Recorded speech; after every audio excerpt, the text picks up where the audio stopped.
नमस्कार साथियों, आप सबका इस प्लेटफॉर्म पर एक बार फिर से स्वागत है। मैं सुमित गुप्ता। आज हम बात करेंगे प्लानिंग के बारे में, यानी कि योजना।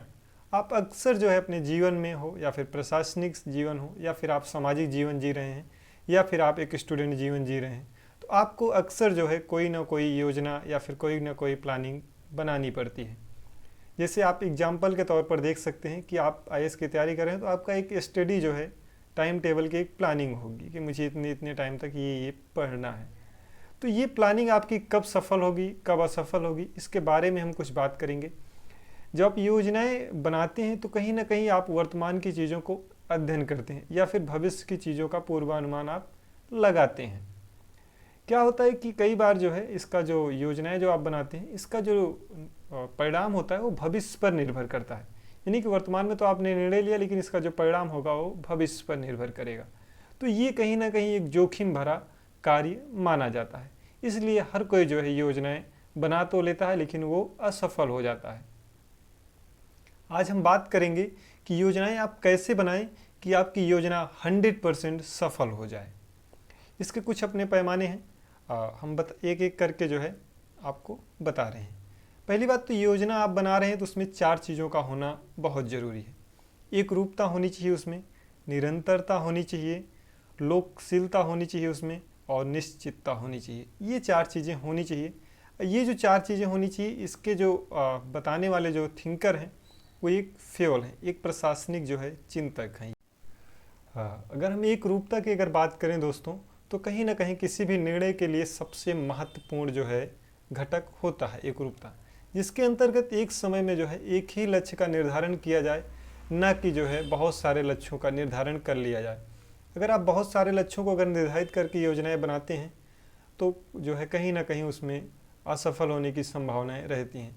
जैसे आप स्टेट पीसीएस के साथ यूपीएससी दोनों के अगर आप एक साथ तैयारी अगर योजना अगर बनाते हैं तो कहीं ना कहीं आप पहली बार में ही असफल होने की संभावनाएं बनी रहती हैं। अगर आप प्रॉपर एक ही चीज़ की अगर स्टडी करते हैं तो आपकी सफल होने की संभावनाएं ज़्यादा रहती हैं, यानी कि आपकी योजना जो भी होगी वो सफल हो जाएगी। अगर निरंतरता की बात करें, यानी कि किसी भी लक्ष्य को आप प्राप्त करने के लिए उसे निरंतर प्रयास करना चाहिए।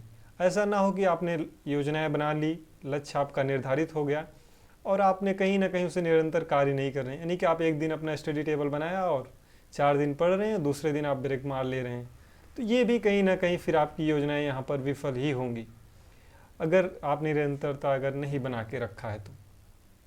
और हम बात करें तो लोकशीलता, यानी कि लोचशीलता जो आप सीधा सीधा समझे तो ये भी कहीं ना कहीं एक प्लानिंग के जो है घटक होते हैं। यानी कि प्रत्येक लक्ष्य को प्राप्त करते समय उसमें कमी या वृद्धि की आवश्यकता होती है।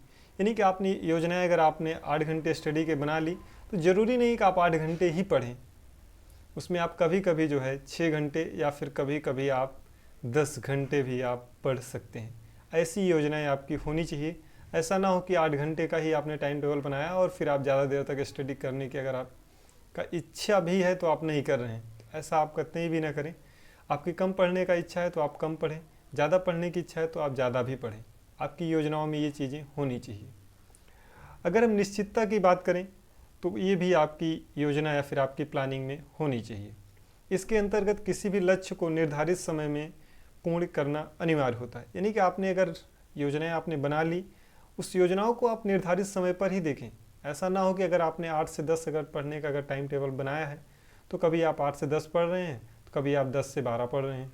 तो ऐसा ना करें, नहीं तो आपकी योजनाएं, आपका जो प्लानिंग है वो कहीं ना कहीं विफल ही होगी। ये सारी चीज़ें अगर आपकी प्लानिंग्स में होंगी, चारों चीज़ें, तो कहीं ना कहीं आपका जो प्लानिंग होगा वो 100% सफल होने की संभावनाएं होंगी। हमारे द्वारा दी गई ये जानकारी आपको अगर इन्फॉर्मेटिव लगे तो वीडियो को लाइक, शेयर एंड सब्सक्राइब करना अपना भूलें। वीडियो को पूरा देखने के लिए बहुत बहुत धन्यवाद।